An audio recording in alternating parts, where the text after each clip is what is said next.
ఈ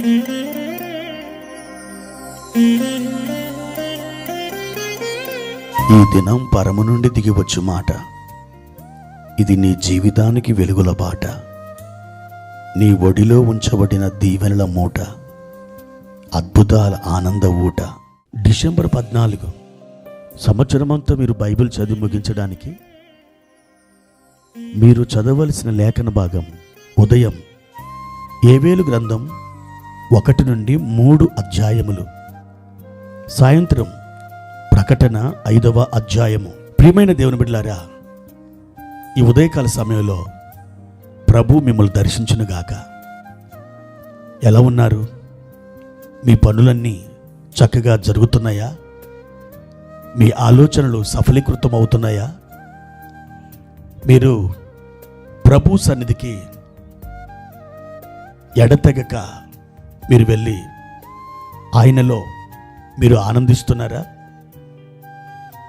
మీరు ఎన్నెన్ని పనులు కలిగి ఉన్నా, కార్యక్రమాలు మీరు చేపట్టినా, దైవ సన్నిధిని ఎప్పుడూ మీరు మరచిపోవద్దు. ఆ సన్నిధిని మీరు నిర్లక్ష్యం చేయొద్దు. ఎందుకని? గూడ్స్ రైలు బండికి ఇంజన్ ముందుంటుంది.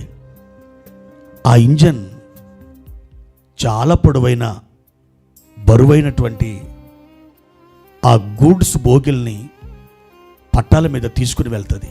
దేవుని బిడ్డలారా, మీ జీవితంలో ప్రతిదినం ఆ ఇంజన్ ముందుండాలి. ఏమిటి ఆ ఇంజన్?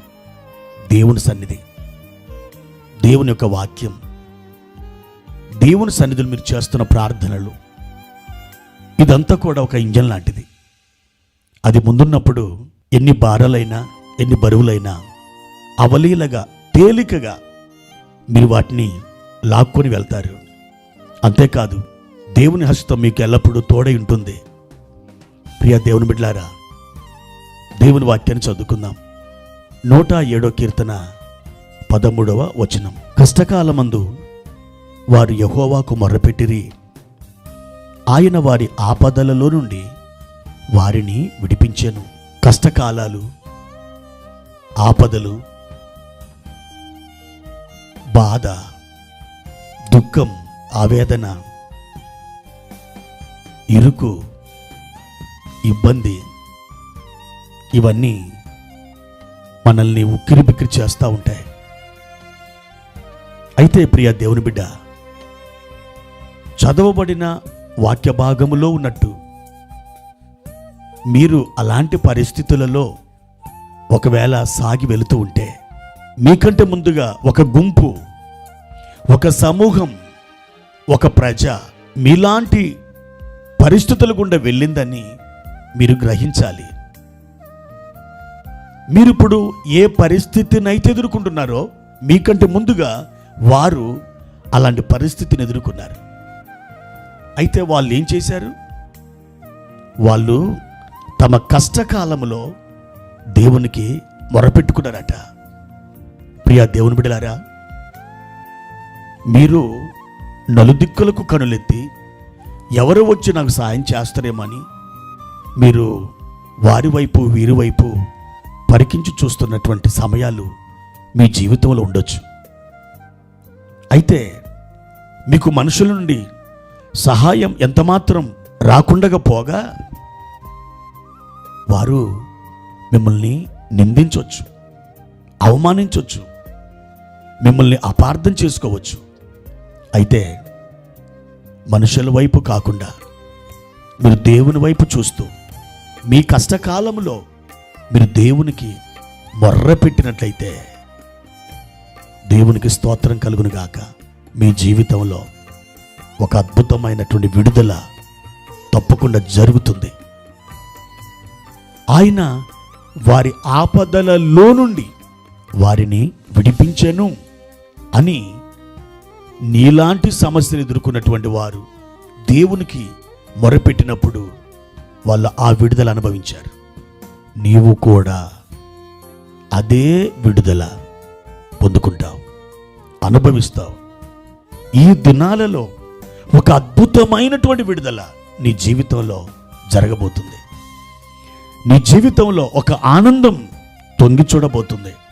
నీ జీవితంలో ఒక మహిమ దిగి రాబోతుంది. ప్రియ దేవుని బిడ్డ, ఎందుకు ఆలస్యం చేస్తావు? ప్రభు సన్నిధిలో బహుగా మొరపెట్టు. నీ ప్రార్థనలు దాటిపోని దేవుడు నీకు తోడయుండి నీకు గొప్ప మేలుని ఆయన చేస్తాడు. నా ప్రియ సహోదరి సహోదరుడా, ఈ ఉదయం ప్రభు సన్నిధిలో మోకాలు వేయి. ఆయన సన్నిధిలో నీ పాపములను ఒప్పుకో, ప్రార్థన చేయి, మొరపెట్టు, ఆయన స్తుతించు, ఆయనని పాడు, ఆయన ఆరాధించు. నీవు మహిమతో కప్పబడతావు. మహిమా సన్నిధి నిన్ను ఆవరిస్తుంది. మేలు చేయడానికి ఏ నరుడు నీకు తోడు రాకపోవచ్చు, కానీ నీ ప్రార్థన ఆలకించిన దేవుడు నీ కష్టకాలంలో నుండి, నీ ఆపదలలో నుండి నేను విడిపించి తన మహిమకు కీర్తిని తెచ్చుకుంటాడు. నీవు ఆయన మహిమపరుస్తావు. ఆయన గురించి నువ్వు సాక్ష్యం ఇస్తావు. సాక్ష్యం చెప్పే దినాలు అతి చేరువలో ఉన్నాయి. ధైర్యం తెచ్చుకో, పదండి ముందుకు. దేవుడు మీకు తోడైననుగాక. ప్రార్థన.